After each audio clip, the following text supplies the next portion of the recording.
Alors, on va reprendre Bezrat Hashem, une nouvelle porte dans le Pardes. C'est la porte 26 qui s'appelle Sha'ar Echalot Aklipot, la porte des palais des Klipot. Et cette porte est assez courte et elle n'a que 8 chapitres, 8 petits chapitres. C'est une porte avant d'y rentrer, il faut dire plusieurs choses. Premièrement, évidemment, elle s'inscrit dans la suite du Pardes, et elle vient après la porte des Témourot. Donc, si vous vous en souvenez, on avait fait dans la porte 24. On avait fait dans la porte 24 les Chalot, c'est-à-dire les palais de la sainteté. Et avant de passer au palais des Klipot, c'est-à-dire les palais de l'autre côté, le Ramak, il a jugé nécessaire de passer par étudier cette notion du mal, et donc c'est ça qu'on a vu dans la porte 25, qui est la porte des Témourot. Parce qu'effectivement, le texte du Zohar, il y a des textes du Zohar qui vont indiquer explicitement les portes des Echalot, c'est-à-dire les palais du point de vue de la Kedusha, et des textes du Zohar qui vont parler des palais qui sont de l'autre côté. Simplement, on ne peut pas passer de l'un à l'autre. Il faut bien passer par, j'allais dire, une introduction ou comprendre bien cette notion du mal. Parce que le Ramak qu'il a fait dans cette porte 25, qui est une porte très importante, surtout les derniers chapitres, à partir du chapitre 6 et du chapitre 7. Donc, avant de commencer cette porte, il faut peut-être dire plusieurs choses. Premièrement, ce qu'on a vu dans les chapitres 6 et 7 de la dernière porte, à savoir qu'il n'y a aucune comparaison possible. On ne peut pas mettre sur le même plan les chalot de la Kedusha et les chalot des Klipot, d'une part. Et deuxièmement, les echalot elles-mêmes ne constituent qu'une petite partie de l'ensemble. C'est pour ça qu'on avait vu que les echalot ne pouvaient être au maximum que dans la Yetzira. Dans Bria et Atzilut, c'est clair qu'il n'y a pas de echalot. C'est ce que va expliquer le Ramak dans le petit chapeau d'introduction. Nous avons déjà donc étudié plus haut que ces clipotes-là, elles ressemblent, ou elles sont dans ce qu'elles sont, dans leur sujet, elles à Atzilut, par rapport à la Atzilut, qui est Kof Lifnei Ben Adam, le fameux exemple du singe devant l'homme. C'est simplement une pâle imitation, et une pâle imitation qui ne ressemble absolument à rien. On peut pas mettre ça sur le même point. Pourquoi? D'abord parce que, évidemment, Chas v'Shalom, il n'y a pas de dualisme. Que, deuxièmement, on avait bien vu que, et il faut revenir là-dessus, c'est très important, qu'il y a une distinction fondamentale faite par le Zohar, que le Ramak, il a souligné, entre le Etz HaChaim et Etz HaDat Tova, entre l'arbre de la vie et l'arbre de la connaissance du bien et du mal. Le bien et le mal, oui, effectivement, c'est l'un par rapport à l'autre. Il y a un degré qui est au-dessus, et on peut tout à fait ne pas passer par le bien et le mal. Et donc ainsi. Donc, de même qu'on a vu qu'il y avait dans la Kedusha 7 palais, vous vous rappelez qu'on a vu 7 palais de bas en haut. D'accord? C'est important, maintenant qu'on est dans des chapitres avancés du Pardes, d'avoir bien, le premier palais, il s'appelait Livnat Asapir, si vous en souvenez. Donc, qu'il y a 7 palais du côté de la Kedusha, Mishkan velevushim eleser sefirot, et que ces palais sont le lieu de résidence et les habits, les vêtements des séphirot. Le rapport qui est entre les palais et les séphirot, on l'a évidemment étudié. Évidemment, on parle ici de quel séphirot? Pas des séphirot, de la tzilut. De même, chen, batuma, dans l'impureté, il y a aussi 7 palais. Am sheva echalot. She'em levush el eser madrigot, qui sont les vêtements des 10 degrés. Il n'a pas dit séphirot. C'était ce que Rabbi Shimon, il avait expliqué dans le Zohar, comme il avait appelé ça, les 10 kitrin tataïn, les 10 couronnes inférieures. Velo shiyidmu mamash. Mais c'est pas parce qu'on a dit il y a 7 palais d'un côté et 7 palais de l'autre qu'on peut les comparer. Vous regardez à quel point il prend des précautions. Qui? Les mala mechalashvi baklipot. Effectivement, il y a aussi 7 palais dans les clipotes. Une fois qu'on arrivera à ce 7e palais, c'est-à-dire le plus haut, au-dessus, en tumaklal. Au-dessus, il n'y a plus aucune impureté. Ce qui n'est pas du tout le cas des palais de sainteté. Ve'en ken bakdusha. Mais c'est pas du tout pareil dans la kedusha. Parce que, qu'il est mal à Mechalashvi, parce que au-dessus du 7e palais, qui est le palais de Kodesh à Kodashim, dans le côté de la Kedusha, on va trouver encore et encore des mondes et des lumières. Kama avec Kama Madrigot. On va avoir encore des degrés, effectivement, et le trône, qui sera le monde de la Bria, comme nous l'avons expliqué. Donc, ces précautions prises, on va pouvoir maintenant voir ça. Alors, pourquoi est-ce que le Ramak, il y tient? D'abord parce que ces textes-là font partie du Zohar. Et donc, on peut pas non plus ne pas les considérer, ni ne pas les étudier. Et qu'on va maintenant rentrer dans la configuration des palais des clipotes. En gros, la configuration, effectivement, en termes de structure, à peu près identique. On va avoir des anges. On citera pas évidemment les noms de tous les anges, parce que c'est pas bien. Il y aura aussi des portes. Il y aura aussi de la communication entre les palais. Mais, surtout, ce qu'on va voir pour commencer, c'est qu'il va y avoir une communication indirecte entre les palais de la Kedusha, de la sainteté, et les palais de l'autre côté. Qu'est-ce qu'on va voir tout de suite? Ba'echal Arishon. Donc, commençons par le premier palais de bas en haut. Ce premier palais, de bas en haut, il s'appelle Bor. C'est quoi Bor? C'est une erreur que font les traducteurs de temps en temps dans la Bible. Bor, c'est pas du tout un BR. BR, c'est un puits, c'est-à-dire c'est un lieu où il y a de l'eau qui sort. C'est un lieu de vie, le puits. Le bord, c'est l'inverse, c'est une fosse, c'est une citerne. Il y a rien. C'est un endroit, c'est un trou dans la terre, c'est un trou profond. Si vous vous en souvenez, le Zohar, il va expliquer beaucoup cette notion de bord et de BR. Il y a un fameux verset où Dieu dit, vous avez délaissé mes puits pour avoir des citernes qui ne peuvent pas contenir d'eau. Et on a expliqué, si vous vous rappelez dans Chok Israël, dans le Zohar là-bas, que la différence qu'il y a entre bor et BR, bor c'est bet vav resh, et BR c'est bet aleph resh. Donc la seule lettre qui change, c'est la lettre du milieu. Alors, c'est quoi la différence qu'il y a entre un Aleph et un Vav? Le Vav, c'est simplement une barre. Et le Aleph, c'est une barre oblique avec un Yud au-dessus et un Yud en bas. Le Ramaz, il avait expliqué là-bas que justement, la différence qu'il y a entre le bor et le BR, c'est que dans le BR, le puits, il y a un Yud, c'est-à-dire un flux qui vient d'en haut, comme il y a de l'eau du puits qui vient comme il y a de l'eau du puits qui vient de la pluie, et il y a un Yud en bas, parce qu'effectivement aussi souvent, le puits, il est lié à la nappe phréatique, et donc il y a de l'eau qui arrive par en bas.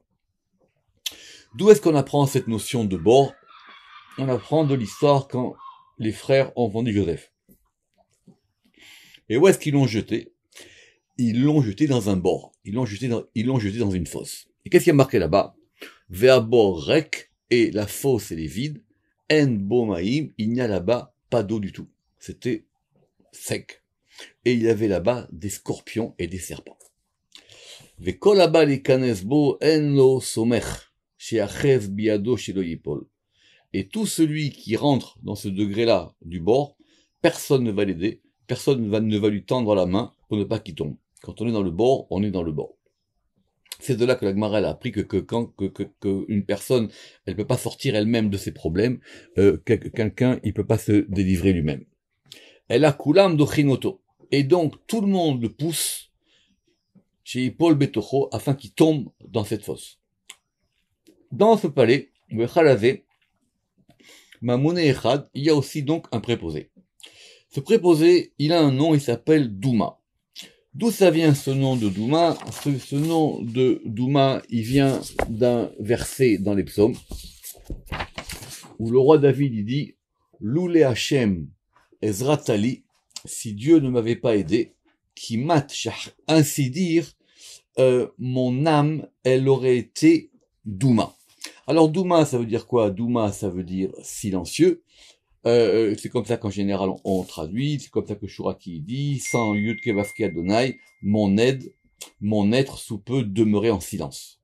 Et parce que Shuraki, il traduit nafshi par mon être, et dans la traduction de la Bible, il y a marqué, si l'Éternel n'était pas mon appui, peu s'en faut que mon âme ne séjourna dans le pays du silence. Mais le Zohar, il explique que le roi David, il a dit, il s'en est fallu de peu pour que ce préposé-là, qui s'appelle Douma, il puisse avoir emprise sur moi. Et donc lui, qu'est-ce qu'il fait? C'est marqué là-bas plusieurs fois dans le Zohar, il est là à la porte, c'est lui qui a la porte aussi vers le Guéhinam. On y reviendra peut-être plus tard. Et donc, il se tient là-bas devant cette porte, Bepetar Echal, à la porte de ce palais, et qui est le premier palais des clipotes, comme on vient de dire.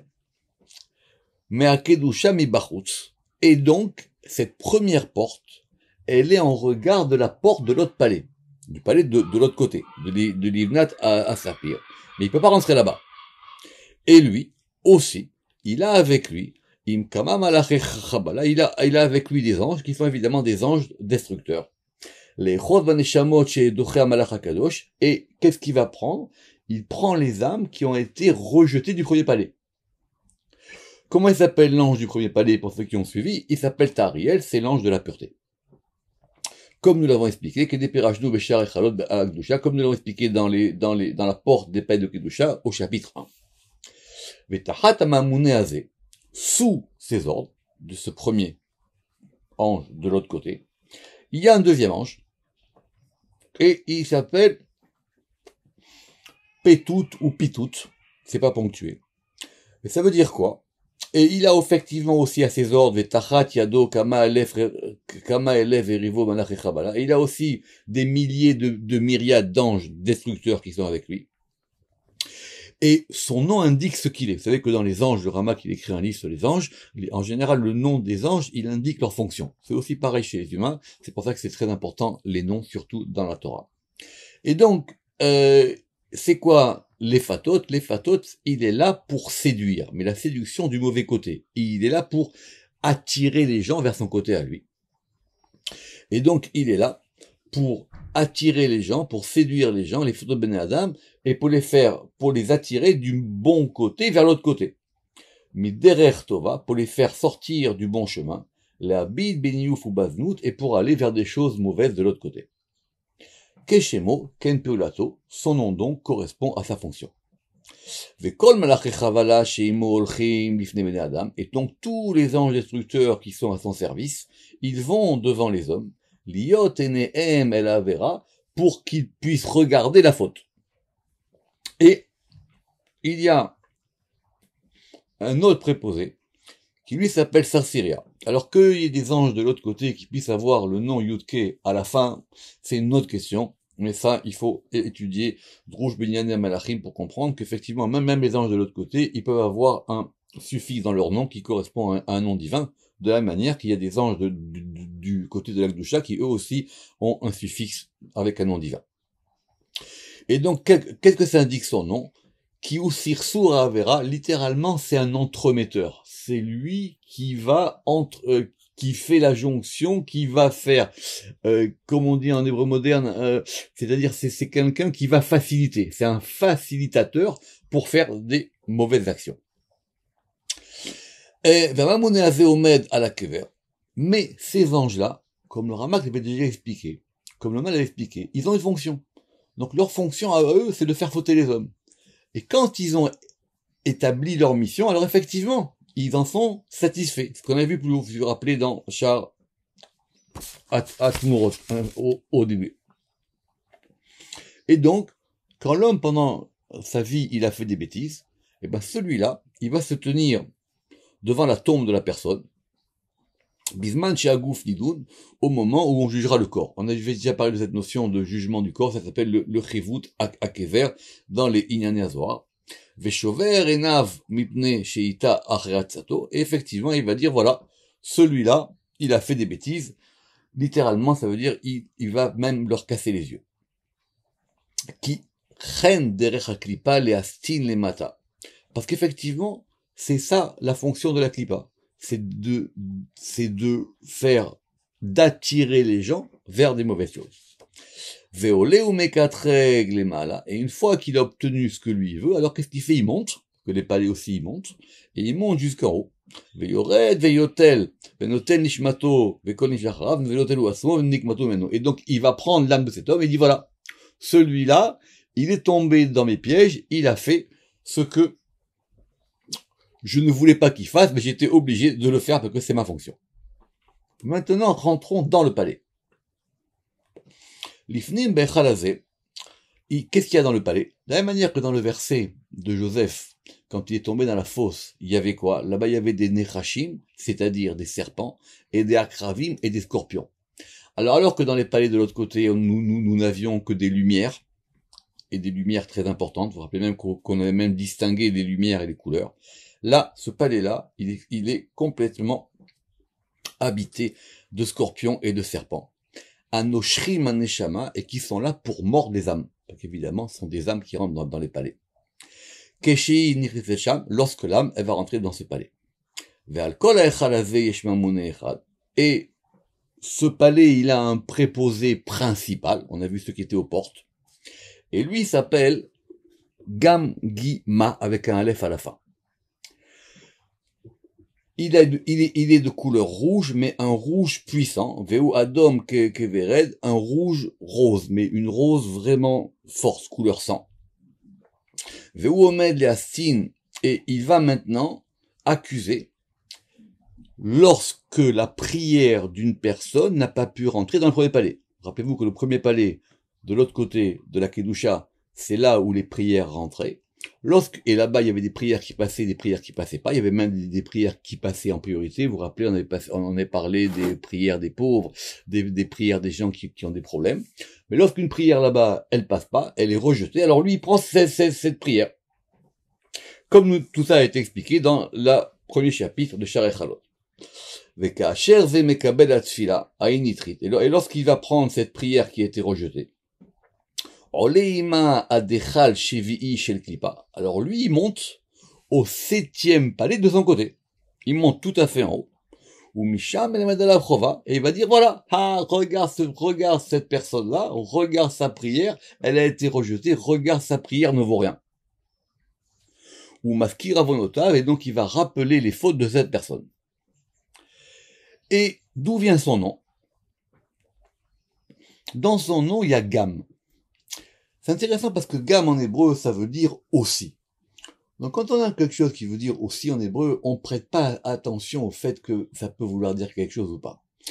Gam, le Ramak n'en a pas parlé dans Erka Kinoim, mais on a plusieurs versets où on a une allusion au fait que ce Gam-là, il indique quelque chose qui est pas bon. La preuve, dans Job. Qu'est-ce qui est marqué dans Job? Vayavo Gam à Satan betocham. Et le Satan, il est venu aussi parmi eux. Alors c'est vrai qu'en hébreu on peut dire aussi de diverses manières, on peut dire aussi chen, on peut dire aussi d'autres manières. Mais ce gamme-là, si vous faites attention, il correspond à quelque chose de particulier, et dans tous les versets où on le trouve, c'est quelque chose qui est un peu un penchant de l'autre côté. Parce que Gam, ou Shem à Satan, c'est l'un des noms du Satan. Et c'est ce nom-là qu'on vient de dire. Et lui aussi, il a à ses ordres de nombreux anges destructeurs. Et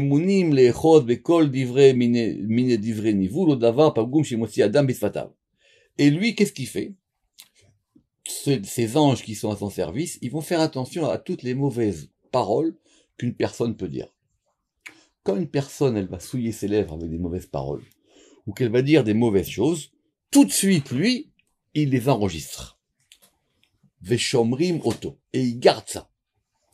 Et lorsque cette même personne, et lorsque cette même personne plus tard, Motzi mipiv divrei kedusha, il va dire à un autre moment des paroles saintes, ou comme des paroles de Torah, comme divrei Torah, ou tfila, ou lorsqu'il va prier.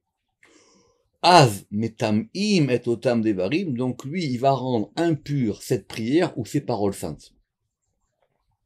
En disant, regarde, attention, il a dit ça, mais avant il a dit ça. Et donc il va rappeler les paroles qui ont été dites auparavant. Et donc, pour ainsi dire, pourquoi le Rama qui dit pour ainsi dire? Parce que ça veut dire que c'est pas si simple que ça, mais que son rôle à lui, c'est Tashash Koach Akdusha, il veut affaiblir la force de la sainteté. Ve'az oilo oil nafsho chez la choteaou. Et donc, s'il y parvient, effectivement, cette personne, elle va avoir des difficultés. Od, be'echalazé. On trouve aussi dans ce palais d'autres éléments. Al-Kol Elua Mamuni Mamune Echad. Il y a aussi un autre ange, ou un préposé là-bas, qui est dans ce palais. Lui, il s'appelle Tafsirina. Et il a aussi, sous ses ordres, de nombreux anges destructeurs. Et il est préposé aux colères des hommes. C'est-à-dire, chaque fois qu'une personne, elle va se mettre en colère, chez Adam Zorek Bekas, et qui va jeter une chose. Il va s'énerver, il va prendre quelque chose, il va le jeter. Par terre. Il prend cette chose-là, il la monte en haut, et il dit, regarde, voilà le sacrifice, entre guillemets, que cette personne m'a fait. Voilà ce que j'ai récupéré. Le sujet de la colère, c'est un autre sujet. Le Zohar, il explique très longuement c'est quoi cette notion de colère. On va pas revenir là-dessus, c'est dans les Zohar d'Israël. Il y a une bonne colère, il y a une mauvaise colère, mais il y a une colère qui peut aller jusqu'à faire de l'idolâtrie complètement. Et donc, lorsqu'il va avoir ces résidus de mauvaise colère, il va les garder comme des trophées. Et il dira, voilà, cette personne-là, dans sa colère, il a été jusqu'à aller de l'autre côté de la divinité. Et à ce moment-là, il y a une voix céleste qui sort, et qui va dire, oh, il a qui n'a dédou mimeni, malheur à eux, parce que, c'est un verset dans Osée 7, 13, malheur à eux, parce qu'ils me fuient. Fuir, c'est pas exactement ça le verbe, parce qu'ils se sont enfuis de moi. Shuraki, il dit parce qu'ils ont erré loin de moi. Et ce palais, quel est son nom? Qu'on n'a pas dit son nom. Eh ben, il s'appelle Satan Bor, il s'appelle le Satan de la fosse. Effectivement, qu'on ne soit jamais dans la fosse, et toujours dans le puits. Baruch Adonai Le'olam, Amen ve Amen.